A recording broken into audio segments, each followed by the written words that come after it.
I'm Kitty. And I'm Max. And this is Dango Duo. And welcome back to our Fall Anime 2019 Megathon! Today we're giving you our thoughts on Week 3 of Dango Duo's coverage, which involves... Stars Align, Episode 1, My Hero Academia, Season 4, Episode 2, Overhaul.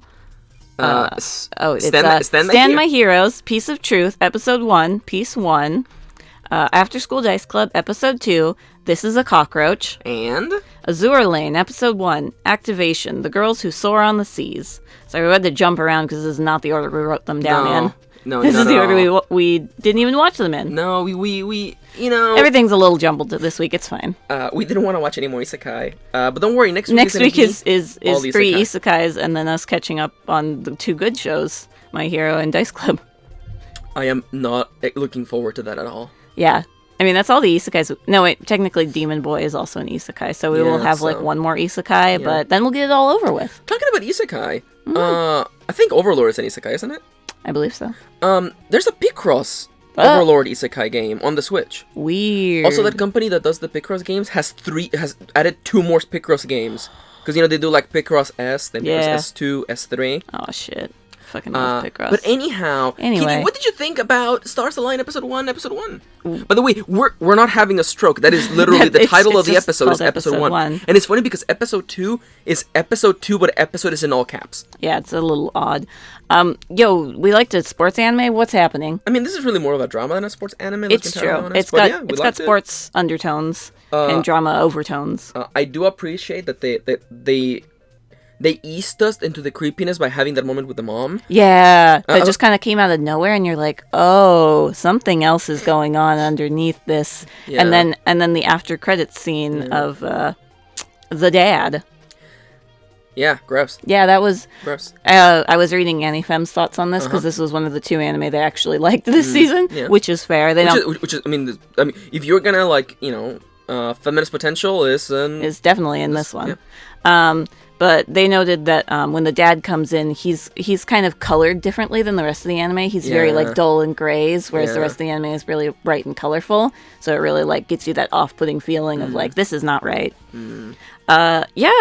Trigger warning abuse, but the dad is abusive, and that came up. It doesn't happen until I think it's after the credits. It's literally after the credits. Yeah, you're like ready to go, and then you're like, wait, there's like 5 more minutes left. Yeah, and as we said in the review, the art style for this is amazing. It's beautiful. I love Floppy Hair Girl. She's so cute. I love her. I love the student council president is a big girl. And it wasn't like that terrible anime style, you know? No, like they're actually drawn like realistically. There's even like an NPC. That's the word I'm looking character. For. It's our neighbor returning the green waste bin. That explains the noise. Anyway, but there's like a plus-size girl just even in the background. There's different body types, just like... Yeah, and face types too. Yeah. It's refreshing in a sea of same face, especially when we get to Azur Lane and Stand My Heroes. Yeah. Yeah, no, this anime is like... And also, I like that it just got the tennis out of the way. It's true. The tennis was towards the beginning, actually. And like the main boy isn't even really interested in tennis, which I thought was kind of interesting. Yeah. I thought he was going to like tennis and also have a hobby in astrology. Astronomy. Maybe it's astrology too. Who knows? But no, he's actually like not at all interested in sports, which is kind of interesting. I'm sure sports animes have done this before. I just don't know of any because we don't watch sports anime. That's fair. But yeah. Dude, this one's a good one. Yeah. Yeah. And also, we had to look up what the hell soft tennis was. Yeah, it's just tennis with the softer ball and softer rackets. Yeah. It's like softball to us. But yeah, okay, well, I don't know about any American sports, so... I don't know if soft tennis is an American thing. I bet it is. Who knows? You guys invented softball. Yeah, it's true. Why are they playing it in Japan, then? I mean, I don't know. Maybe soft tennis is a big thing in Japan, just like baseball. Baseball's big in Japan. Big in Japan. Big in Japan. Talking about Japan. Yes, all of these anime take place in Japan. Actually not Azur Lane. That's not true. Azur Lane. That's not true. Kitty, what do you think about My Hero Academia Season 4, Episode 2, Overhaul? We actually kind of disagree on the villains introduction. I totally agree with you that the villains are the weakest part of this show. Yeah. Like, they pose a threat, but I think One for All was the greatest threat, and he's been mostly defeated, mostly. But I totally get, like, this really should be about Shigaraki, because he is being set up as the foil to Deku. But even in the opening, I think Deku is fighting with Overhaul instead of with Shigaraki during the opening. So I don't know if they decided Overhaul was the cooler villain and now they're going with him. I mean, he can literally explode people. Yeah. Say goodbye to that one guy. He's fucking dead. I guess, like, I'm really I'm getting to the point with my hero where, like, you know, it's true, the antagonists are, like, the weakest part of the show. And, like, Shigaraki has done nothing other than sitting in that warehouse for, like, what, like, 20 like episodes? Fucking, yeah, like... And like, it's weird because I feel as though the story is at odds with him. Maybe and listen, the story is already going, the book, the manga's come out, you can't go back and change that now. But it's like, did they introduce Shigaraki too early? You know, should that have been in the background? Yeah, the background the whole time, and I must agree that, like, I've read comic books, I've analyzed media for a long time. The introduction of a new antagonist that involves killing a background character randomly is tired. Yeah, like, it's one of those, I'm so evil, I'll just kill somebody. I'll just explode him into blood. And especially when it's a total nobody that nobody cared about and nobody even fucking knew his name. I'm like, yeah. Also, we were talking about this while the show was going on, but you mentioned this is the first on-screen death, isn't it? That I can think of, honestly, because we had implied deaths, you know, like the kid's parents, and also the green-haired girl from the Pussycats. Well, she's not dead, but she I don't know. She might as well be. Also, what happened to Best Jeanist? Oh yeah, is he dead? I don't think he's dead. I hope he's not dead. He was Bestogenist, right? Bestogenist. Yeah, you're totally right. Greatest character design of all time. It's great. Let's talk about Night Eye before we before we forget and run off to a bad anime. I like that we immediately play with the trope of what, you know, he looks like this. He looks like the serious, quiet, cool type, but he's actually a giant dork. He just wants to laugh, and he fucking loves All Might. And as a kind of, like, talent agency, it makes sense. Yeah. It's like, show me that. Either make me laugh or show me that you have energy. Yeah. And I like Deku's joke completely, like, falling just flat. Completely being like, are you making fun of All Might? And Deku's like, shit. Yeah. Night is like, I stan All Might. He basically does. Also, like I said in the review, Bubble Girl's design is ass. Like, what? It's real bad. Don't do that. Don't film me now. Don't film me now, my hero. I see that underboob and I don't like it. Alright, we spent plenty of time on my hero. Because it's the best. Let's go over to Stand My Heroes, Piece of Truth. More like Piece of nothing. Yeah, it really is. Do we even have anything to say? It's not an offensive show. Like, no. It's not offensive. It's just kind of nothing. It's nothing and a little dumb. Because, like, listen, nothing's gonna come of this show. Like, the girl's not gonna end up with anybody. She's gonna recruit everyone, and then... Yeah, she's gonna recruit... Also, as a setup for a gacha game, this is, like, kind of paper thin. Yeah. And then you realize we didn't know the game was a match 3 game. Yeah, we looked it up afterwards. We were like, what does this gameplay actually look like? Oh, it's a match 3 with boys' faces. Like Tsum Tsum. Yeah, which is weird. Like Tsum Tsum or like fucking Candy Crush or whatever. Crush, but the worst part is that the boys' face get transposed on colored blocks. So I can't tell which boy is which. No, but also it's like, oh, well, now the boy looks like he has purple hair. It would be better if the boy had purple hair, at least. Again, listen, we're not against, husbandos, about you having your pretty boys. That's fine. That's fine. My only issue is that in this particular example, all the boys have short, windswept hair and usually wear suits. In dark colors, and they wear suits. And like, at least with, like, idol boys, like, at least they look really distinct, and they have different hair colors. Yeah, I was thinking on, about Idol Master Side Boys. Yeah. Like at least they have, like, weird hairstyles and different hair colors that at least make you go, yeah, that's orange hair boy, that's my boy. And I know this is all artificial, because waifus and husbandos are artificial. This is all just, It's the paint on top of your... It's the paint on top of the pretty body that you like, and that's completely fair. There's no shame in that. It's just in here it's a little bit more transparent than it usually would be. Yeah, because they literally... I can't tell the difference between half of them. Also, for a good segment, I'm like, oh yeah, that's the boy who's in charge. Wait, hold on, that's a different character? Wait, those two are different characters? And someone's gonna be like, well, there's the guy with the dark purple hair, purple, red, maroon hair. Yeah, but he has his hair up. Yeah. Let your hair down. Let it down. Let it down. God.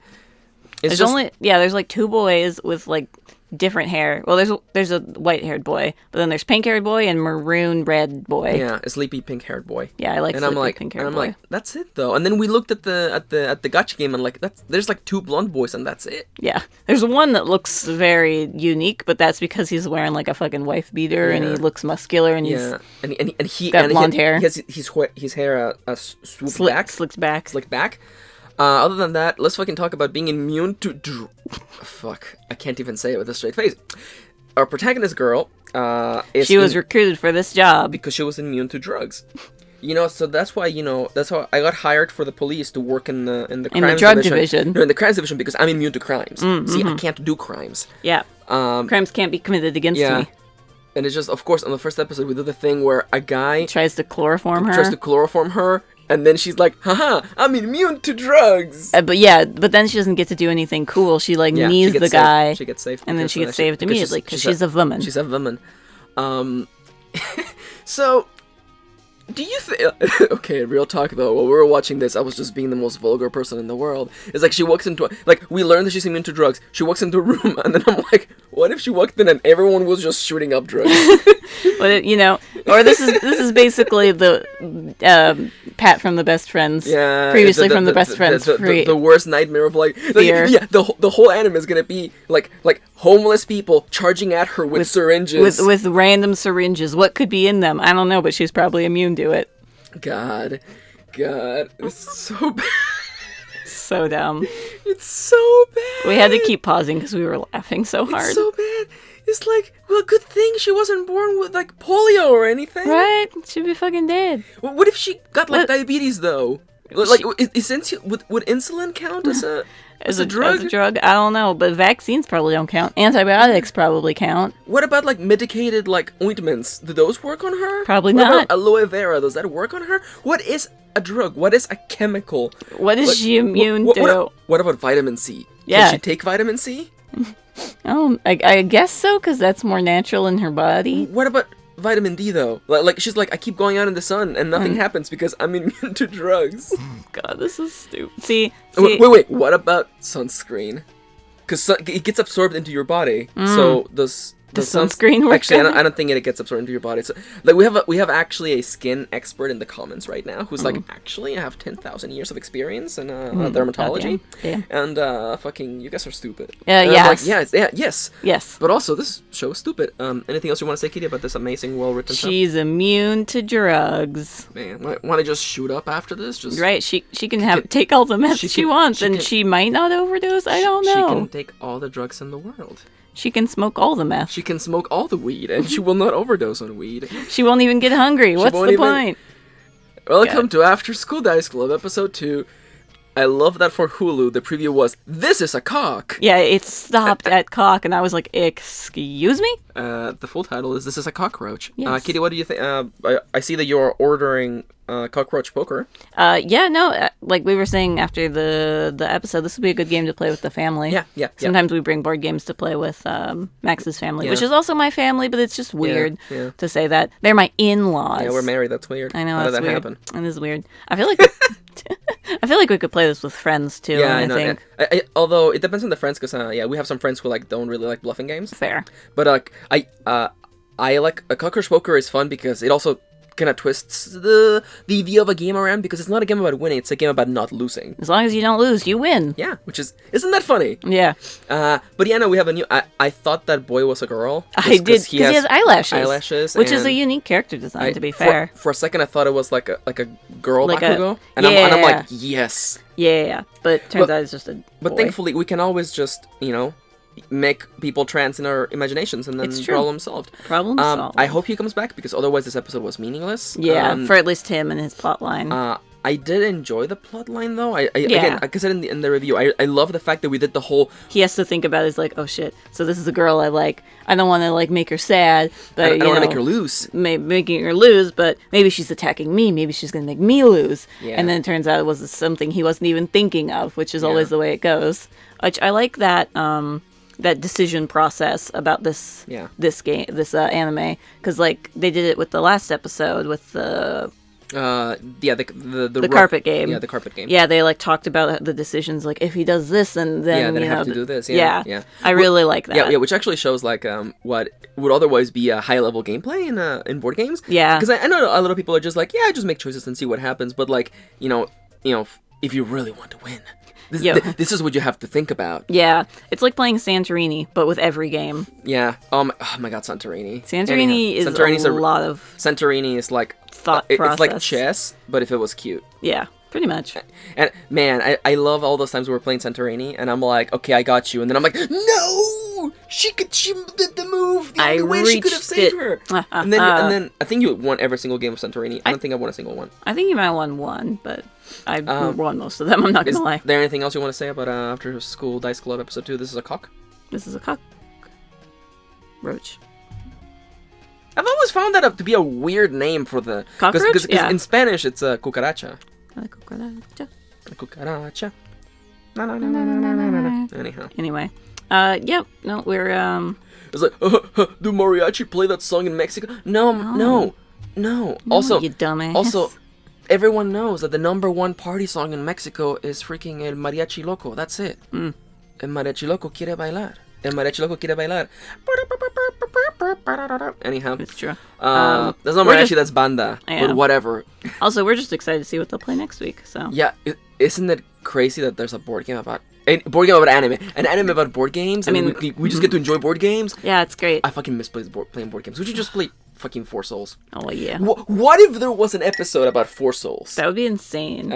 It would be insane. It wouldn't happen. It wouldn't happen because it's Isaac. Yeah, fucking look up The Binding of Isaac 4 Souls by Edmund Macmillan. Available at your local Target, perhaps. It's not fucking dope. That's so weird. Anyhow, it's a card game version of The Binding of Isaac. What else could you fucking ask for? Yeah. I was gonna say you would. It's early and it's the last one. I was gonna say you would see it. Yeah, actually, we have played Binding of Isaac on the channel, so. Oh yeah, we did. Go way back. Yeah, on our first episode, we became Guppy. We did a co-op. Yeah, we did. Crazy. Yeah, we did that, and I did play a little bit by myself too. Yeah, but that's not out yet. No. Oh no, that one's out. Yeah, I was thinking of the review that has Binding of Isaac as the footage. That's not out yet. Yeah, that's not that, and we don't know when it's gonna come out. But it will come out. Fucking idea. What about the last thing we watched? Kitty Azur Line Episode 1, Activation of the Girls Who Soar on the Seas. This is actually the first thing we watched because we thought it would be the worst. It was. I think, it was. I want to first offer a formal apology to all of our followers who play Azur Line. I know 2 of you who do.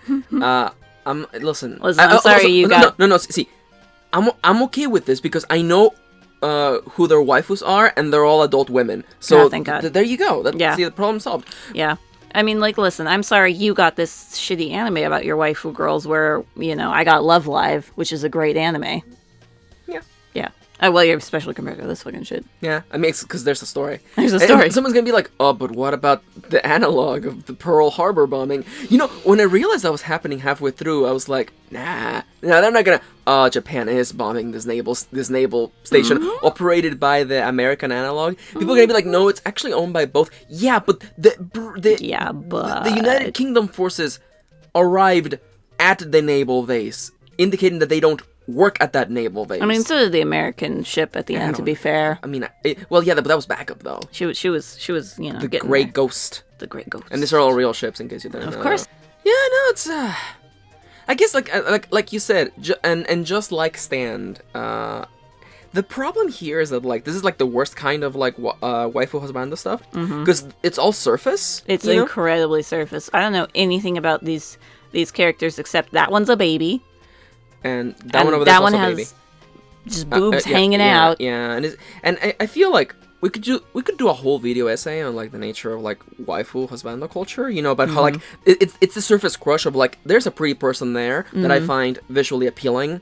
What if they loved me? Yeah. What if I didn't have to do anything to appeal to them? And they just loved me. What if they just loved me? Yeah. There's a whole video essay here, but let's not go there. It's ultimately, I mean, you're not watching it, so. Yeah, nobody's watching this, which is probably for the best. So it's harmless. Kitty, pull out some comments. Oh yeah, I have all the comments here from last week. Yeah. Starting with Nolan Petta, which Timberwolfie actually was interested in and might look into once more episodes are out. Yeah, we should probably do a big catch up on that. We could, yeah. And then Timberwolfie's gonna lose their shit because we did another sports anime this week. because their comment on Ahiru no Sora, you actually watched a sports anime. What did you do with the real Dango Duo? I guess you're wondering, we are recording today as of the publishing of Special 7 review. Yes. So we have a bit of a backlog. Okay, this comment... Yo, greatest honor. This is the first time we are giving the Dango Duo seal of approval on some rando commenting on our video. You know what? No, it's the Dango medal. The Dango medal for a great achievement in commenting. Oh, by the way, Timberwolfie just gets that by default because they've been commenting forever. But new first time commenter, whose name I forget what it is. Sign out, left a comment on Ascendance of the Bookworm, which has changed our lives. It has changed the way that we looked at this anime. I'll just read their comment word for word. It's too bad for the anime because in the original books, they state that the girl who got reincarnated did not know the word for book in this world, therefore did not get translated into their language, and no one understood her at first. And that makes so much more sense, because she would be like, like, where are books, Mom? And then the mother would be like, what's a book? Yeah, you're like, excuse me, what was that word you just said? They took that scene, like piece by piece, but they didn't mention... Explain that... And I do realize that, like, it's a bit of a plot hole in the original as well, because the whole language is supposed to get translated, except for the word for book, which seems kind of silly. That the child doesn't know. Yeah. Everything that the child knows got translated, which is what I got confused that's about. Still dumb. It's still kind of dumb, but that explains why in the anime the mom didn't actually understand the mom what a book and was. the little sister, the big sister. They were like, what? And that actually, like, that almost single-handedly solves our problem with the whole, like, it's a world without books, except there are books, and people know what books are. Yeah. And books are so readily available that, like, this little girl walked 2 feet away from her mom and stumbled ass backwards into a book. Yeah. I mean, there's still bad plot things, but that kind of makes the original... Alleviates is the word that alleviates the original novels of, like, okay, maybe they fucked it up real bad in the anime. Which is common happenstance. Yep. Timberwolfie on No Guns, No Life. Wait, even just the first sentence has confused me. He was a living gun. He's a gun. They're actually called gun slaves, which is... oh my god. They're called gun slaves, yeah. It's, why you do this, Japan? Why? Please, Japan, why? It. And then Arizos is back commenting. Arizos commented on After School Dice Club that they're super gonna add it to the list of watching this season. After School Dice Club is really good. It's really good. And although No Guns, No Life, Arizos is like, no, from what I hear it comes across as depressing, and I don't really feel like a depressing anime right now. Yeah.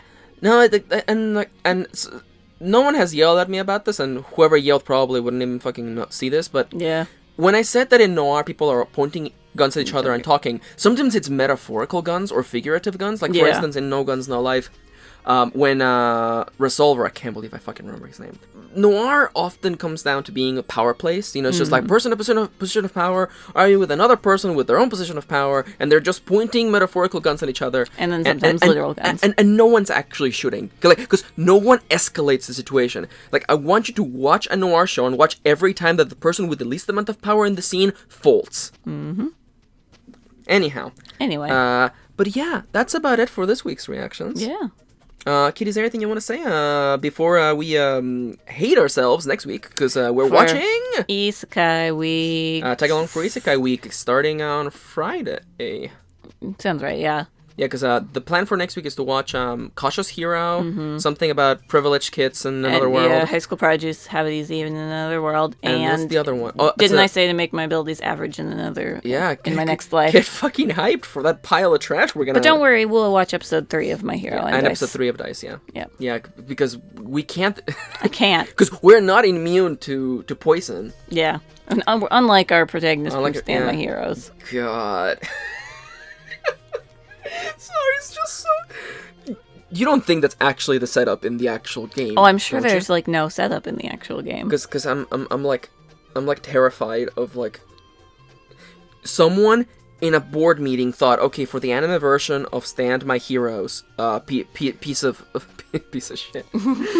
They're like, okay, guys, and like imagine Salaryman gets up, like arms on his hips and says, what if she was immune to drugs? And then everyone else stands up and applauds. No, and starts slow clapping. Yeah. Wow, salary man saying, you just earned yourself a promotion. You earned yourself more salary. Oh, it's so stupid. Okay, I understand. And someone's gonna be like, I don't think it's a stupid idea. It's not inherently a dumb idea, but when you just say a blanket statement like that, you open it up to being like, okay, what about this? Yeah, it's the kind of thing where anime excels at this, at just throwing an idea at you and then running away without thinking about it or doing anything about it. Yeah, pretty much. It's the kind of thing where, like, you know, it's like big revelation. It's like, what if the sun didn't exist? And then the anime never addresses all the other things that would revolve around that. Yeah, you know, Literally. God. What if all of humanity lived inside a walled city? What did they eat? How do they eat it? How do they eat? Anyhow, we can't go back into the bottomless pit of despair and sadness that is Attack on Titan. No. Kitty, is there anything you fucking wanna fucking say or do or tell the viewers? Fucking tell them to go stand my heroes. No. I mean, like, I'm not even... Don't stand my heroes. Stand them. Alright, we're fucking beasting it. Hey guys, thank you for watching. Description of this video, fucking like, comment, and subscribe for even heightened immunity to drugs. I can't. See you guys tomorrow for an episode of Ascension. Yeah, and Friday for a fucking shitty review. I'm sure it will be. Whichever isekai we pick first, I'm sure it won't matter. Listen, if we sound pessimistic, it's because we have to watch 3 isekais. No. Because we did this to ourselves. If we sound pessimistic, it's because we are.